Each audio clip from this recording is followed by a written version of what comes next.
الحمدللہ والصلاة والسلام علی رسول اللہ اما بعد۔ امام بخاری کہتے ہیں کہ ہمیں بیان کیا مسلم نے، وہ کہتے ہیں ہمیں بیان کیا وہیب نے، وہ کہتے ہیں ہمیں بیان کیا ابن طاووس نے اپنے باپ سے، وہ ابن عباس رضی اللہ عنہما سے، وہ کہتے ہیں کانوا یرون ان العمرۃ فی اشہر الحج من الفجور فی الارض۔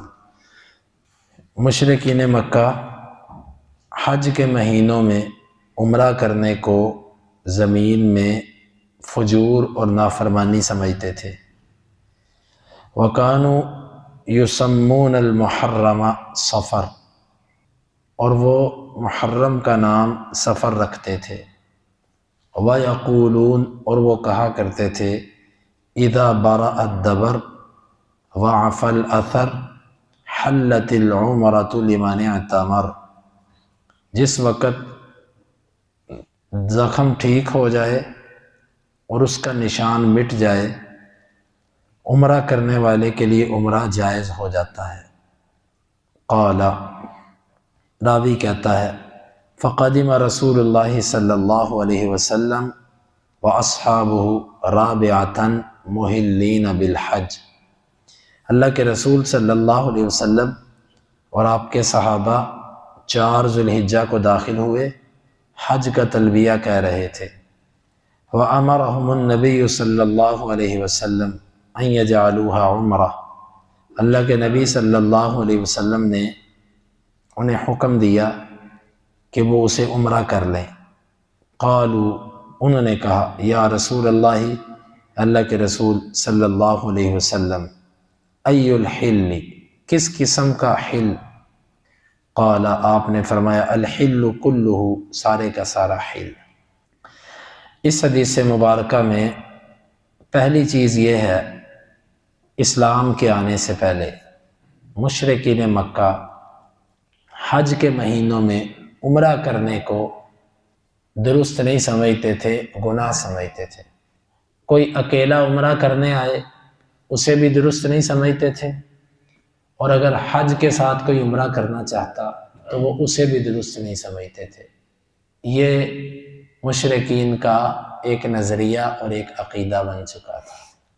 اس کی وجہ اللہ جانتا ہے، لیکن بعض شارحین نے جو لکھا وہ اس کی وجہ یہ سمجھتے تھے کہ جب بھی وہ عمرہ کرنے یا حج کرنے کے لیے آتے تو یہاں پر ایک اجتماع ہوتا تھا پوری دنیا سے آیا ہوا، اور وہ اپنے ساتھ تجارتی اغراض سے کچھ چیزیں بھی لے کر آتے تھے۔ ہر بندہ اپنے علاقے کی سوغات لے کر آتا اور اسے بیچ بھی جاتا اور ساتھ حج یا عمرہ بھی کر جاتا۔ گویا کہ یہ حج اور عمرہ صرف ایک عبادت نہیں تھی بلکہ ایک بہت بڑی تجارت کا ذریعہ بھی تھا۔ تو وہ یہ سمجھتے تھے کہ اس بات پر وہ خوشی محسوس کرتے تھے، اور اس کو وہ غلط سمجھتے تھے۔ تجارتی اعتبار سے بھی وہ کہتے تھے یہ غلط ہے کہ بندہ صرف ایک ہی سفر میں دونوں کام کر جائے، تجارت اس سے کمزور پڑتی ہے۔ 2 دفعہ آئے گا تو 2 دفعہ تجارت کرے گا، 1 دفعہ آئے گا تو 1 دفعہ تجارت کرے گا۔ بعض شارحین نے اس کی وجہ یہ لکھی ہے، لیکن اصل وجہ اللہ جانتا ہے کہ وہ ایسا کیوں کرتے تھے۔ حج کے مہینوں میں عمرہ کرنے کو وہ گناہ سمجھتے تھے۔ حج کے مہینے کون سے ہیں؟ 3، اور وہ مہینے شروع ہو چکے ہیں، شوال، ذوالقعدہ، ذوالحجہ، یہ مہینے ہیں حج کے۔ حج کے مہینے ہونے کا مطلب یہ ہے کہ ان مہینوں کے آغاز میں اگر کوئی بندہ حج کے لیے احرام باندھتا ہے تو ٹھیک ہے۔ البتہ ان مہینوں کے داخل ہونے سے پہلے اگر کوئی بندہ حج کے لیے احرام باندھے تو وہ ٹھیک نہیں ہے، کیونکہ ابھی میقات زمانی یعنی وقت ہی داخل نہیں ہوا۔ جیسے نماز کا وقت ہی داخل نہیں ہوتا تو آپ نماز کیسے پڑھ سکتے ہیں؟ اسی طرح جب حج کے مہینے اور موسم ہی نہیں آیا تو آپ حج کے لیے احرام کیسے باندھ سکتے ہیں؟ تو حج تو ہوتا ہے 8، 9 اور 10 کو، لیکن یہ احرام باندھنے کی اجازت اس لیے کہ اس وقت سفر ہوتے تھے مہینوں کے، تو جو کوئی چلتا وہ احرام باندھ لیتا، اور پھر وہ چلتا آتا، راستے میں ٹھہرتا، کوئی پیدل آتا، کوئی اونٹوں پہ آتا، یہ سلسلے ہوتے تھے۔ تو یہ اشہر حج کے اندر عمرے کرنے کو وہ غلط سمجھتے تھے۔ اللہ کے نبی صلی اللہ علیہ وسلم کے جتنے عمرے ہیں یہ سب کے سب آپ نے زندگی کے اندر 4 عمرے کیے ہیں، اور چاروں کے چاروں عمرے آپ نے حج کے مہینوں میں کیے، ذوالقعدہ کے اندر سارے عمرے آپ کے ذوالقعدہ میں۔ ایک اعتبار سے آپ نے یوں ان کی مخالفت کی، اور دوسری آپ نے مخالفت یہ کی کہ آپ صلی اللہ علیہ وسلم نے جس وقت حج کیا تو آپ نے حج قران کیا تھا۔ حج قران جس میں حج اور عمرہ ملایا جاتا ہے اور سواری ساتھ لائی جاتی ہے، اور عمرہ کرنے کے بعد احرام نہیں کھولا جاتا۔ یوں بھی آپ نے ان کی مخالفت کی کہ جو حج کیا اس میں بھی عمرہ داخل کیا۔ تو یہ مشرکین کے ایک نظریے کا آپ نے مخالفت کی اور رد کیا۔ دوسری بات اس میں یہ ہے وَكَانُوا يُسَمُّونَ الْمُحَرَّمَ صَفَر، وہ محرم کا نام سفر رکھتے تھے۔ کیوں؟ کیونکہ مہینوں کو آگے پیچھے کرنا ان کی عادت تھی۔ وہ حرمت والے مہینے کتنے ہیں؟ 4، ذوالقعدہ، ذوالحجہ، محرم، 3 لگاتار ہے، اسلامی 11واں، 12واں اور پہلا مہینہ، اور پھر رجب جو ہے یہ اسلام کا اسلامی 6واں مہینہ بنتا ہے، 7واں مہینہ بنتا ہے، یہ 7واں مہینہ رجب بنتا ہے۔ یہ 4 مہینے ہیں حرمت والے، ان کا انتہائی احترام کیا جاتا ہے۔ تو وہ یہ کرتے کہ 3 مہینے لگاتار ان کے لیے حرمت کا پامال نہ کرنا ان کے لیے بڑا ہی مشکل ہوتا تھا۔ ایک بات ہے وہ کافر ہو کے بھی حرمت والے مہینوں کا احترام کرتے تھے، اور ہمارے مسلمانوں کو احترام دور کی بات، ہمیں مہینوں کا بھی نہیں پتا کہ وہ کون سے، اور پھر ہمارے ہاں جس کو پتا بھی ہے اس کے رویے میں حرمت والے مہینوں میں اور عام مہینوں میں کوئی فرق نہیں ہوتا۔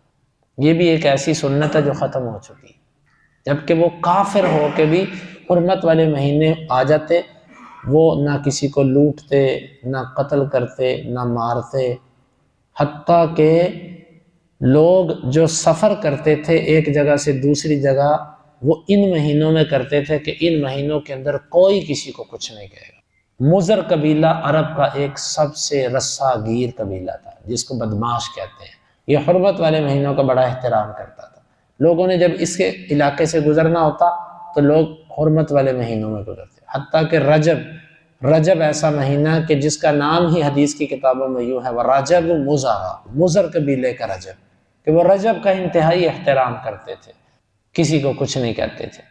تو وہ یہ کرتے جب حج ہوتا نا تو حج کے موقع پر وہ اعلان کر دیتے بھئی بات سنو، اس دفعہ نا محرم بعد میں کریں گے اور سفر پہلے کریں گے، کیونکہ سفر حرمت والا نہیں ہے۔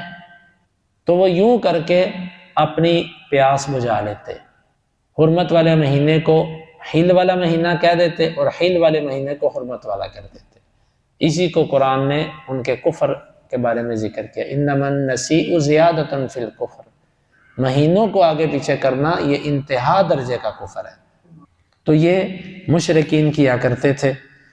ہمارے ہاں بھی بعض دفعہ رؤیت کے مسئلہ پر یہ ایسی جسارت کی جاتی ہے، کہتے ہیں روزے پورے کروانے 29 و 30 ہم کروا دیں گے۔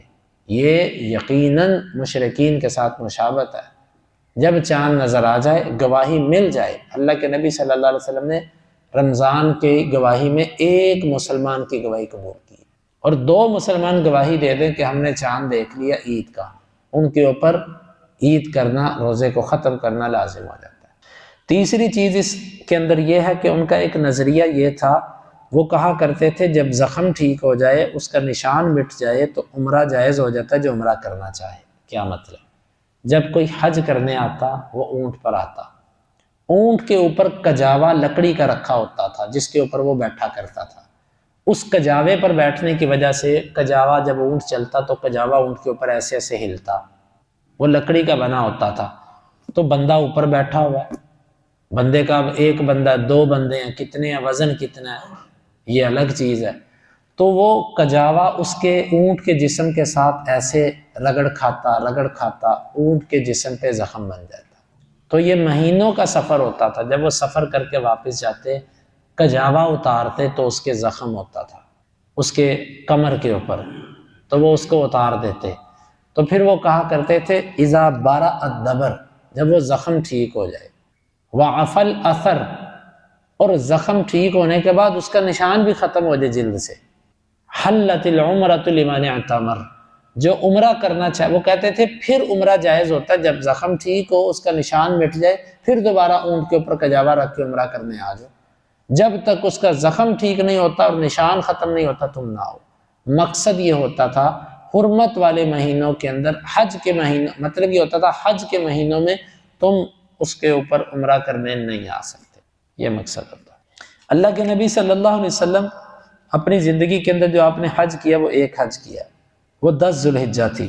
آپ مکے کے اندر جب داخل ہوئے تو ذوالحجہ کی 4 تاریخ تھی، 8 کو حج شروع ہوتا ہے، 4 کو آپ داخل ہوئے، تلبیہ کہتے ہوئے داخل ہوئے۔ جن صحابہ کرام کے پاس قربانیاں نہیں تھیں اور انہوں نے حج کی نیت کی ہوئی تھی، آپ نے ان کو حکم دیا کہ تم عمرہ کرنے کے بعد اپنا احرام کھول دو۔ یہ بھی مشرکین کی مخالفت تھی کہ تم پہلے عمرہ کرو حج سے، پھر اپنا احرام کھول دو اور حلال ہو جاؤ۔ صحابہ نے کہا اللہ کے رسول کون سے حلال ہو، کس قسم کا حلال؟ آپ نے فرمایا پورا حلال۔ مطلب بندے نے جب احرام باندھا ہوتا ہے اس کے اوپر پابندیاں ہوتی ہیں، پابندیاں، تم نے شکار نہیں کرنا، تم نے کسی سے جھگڑنا نہیں، تم نے کسی کو گالی گلوچ نہیں کرنی، تم نے بیوی کے قریب نہیں جانا، تم نے شہوانی بات نہیں کرنی۔ اس کی پابندیاں عام بندے سے بہت زیادہ ہو جاتی ہیں، لیکن جب وہ احرام کھول دیتا ہے پھر اس کے اوپر پابندیاں ختم ہو جاتی ہیں۔ تو صحابہ نے کہا اللہ کے رسول ہم احرام کھولیں کتنی کی پابندیاں ختم ہوں گی؟ آپ نے فرمایا ساری ختم ہوں گی، کیونکہ بعض دفعہ انسان احرام کھولتا ہے اس کے اوپر ساری پابندیاں ختم نہیں ہوتی۔ جیسے حج کرنے والا بندہ 10 ذوالحجہ کو جب 3 کام کرتا ہے نا، جمروں کو رمی کرتا ہے، قربانی کرتا ہے، سر منڈواتا ہے، اس وقت اس کے لیے احرام کھولنا جائز ہو جاتا ہے۔ ابھی ایک چوتھا کام باقی ہے، وہ کام کیا ہوتا ہے؟ طواف افاضہ، 10 ذوالحجہ کو طواف کرنا۔ اب احرام کھولنا جائز ہو گیا، احرام کی پابندیاں بھی ختم ہو گئی، شکار کرنا بھی جائز ہو گیا، لیکن بیوی کے پاس جانا جائز نہیں ہے جب تک بندہ طواف افاضہ نہ کر لے۔ حلال ہوا لیکن پورا نہیں ہوا۔ تو صحابہ نے پوچھا اللہ کے رسول ہم پورے حلال ہوں گے کہ جزوی طور پہ ہوں گے؟ آپ نے فرمایا پورے حلال ہو جاؤ گے، یعنی جو بندہ جاتا ہے حج کرنے کی نیت سے وہ وہاں پر عمرہ کر کے احرام کھول دے اور اس کے اوپر احرام کی ساری پابندیاں ختم ہو گئی، پھر جب تک 8 ذوالحجہ نہیں آتی وہ دوبارہ احرام نہیں باندھے گا، احرام کی پابندیاں بھی اس کے اوپر نہیں آئیں گی۔ یہ ہے اس حدیث کے اندر بیان ہونے والے مسائل۔ آج کے دور میں کچھ لوگ یہ کرتے ہیں، وہاں کی سعودی حکومت نے انتظامی امور کے تحت ایک پابندی لگائی ہے کہ جو بندہ احرام کے اندر آئے گا وہ نیچے مطاف کے اندر طواف کرے گا، جو احرام میں نہیں سادہ کپڑوں میں ہے اس کا مطلب ہے وہ عمرہ کر چکا ہوا ہے، تو وہ اوپر جا کے چھت کے اوپر جا کے طواف کرے۔ تو کئی لوگ کیا کرتے ہیں، کئی لوگ عمرہ کر چکے ہوتے ہیں، وہ احرام کی چادریں باندھے رکھتے ہیں، کس لیے؟ کہ ہمیں مطاف کے اندر جانے دیں۔ جس نے احرام باندھا ہوتا ہے وہ اس کو نہیں روکتے، کہتے ہیں آ جاؤ آ جاؤ آ جاؤ، اور جس نے احرام اتارا ہوتا ہے اس کو وہ جانے نہیں دیتے، اس کو کہتے ہیں اوپر جاؤ۔ اوپر طواف لمبا ہوتا ہے، چکر لمبا پڑتا ہے، تو لوگ چکر چھوٹا کرنے کے لیے ان کو چکر دیتے ہیں، یہ ان کو باور کرواتے ہیں کہ ہم عمرہ کرنے کے لیے آئے ہیں، جبکہ وہ عمرہ کر چکا ہوتا ہے، وہ طواف کر رہا ہے۔ تو یہ جائز نہیں ہے، درست نہیں ہے۔ آپ اللہ کے گھر پہ گئے اور آپ وہاں پر بھی جا کر شارٹ کٹ ڈھونڈ رہے ہیں۔ آپ 2 طواف کرنے کے بجائے 1 طواف کر لو، آپ کو اجر زیادہ ملے گا۔ لیکن یہ عمل کہ کسی کو دھوکہ دینا، اور یہ جو ان کا امر ہے یہ انتظامی امر ہے، اور یہ ٹھیک ہے ان کی پابندی، کیونکہ وہ چاہتے ہیں کہ جو نیا عمرہ کرنے آئے اس کو نیچے مطاف میں جگہ ملے اور رش کم ہو، کیونکہ جب وہ سب کو آنے دیتے ہیں تو رش بہت زیادہ ہو جاتا ہے۔ تو یہ ایک سہولت ہے جو آپ لے چکے ہیں، پھر آپ دوسروں کا حق کیوں لیتے ہیں بار بار؟ یہ ٹھیک نہیں۔ اللہ تعالیٰ سے دعا ہے اللہ تعالیٰ سمجھنے کی اور عمل کی توفیق عطا فرمائے۔ اللہم انفعنا بما علمتنا وعلمنا ما ينفعنا وزدنا علما وآخر دعوانا ان الحمد للہ رب العالمین۔ حدیث نمبر 38-32۔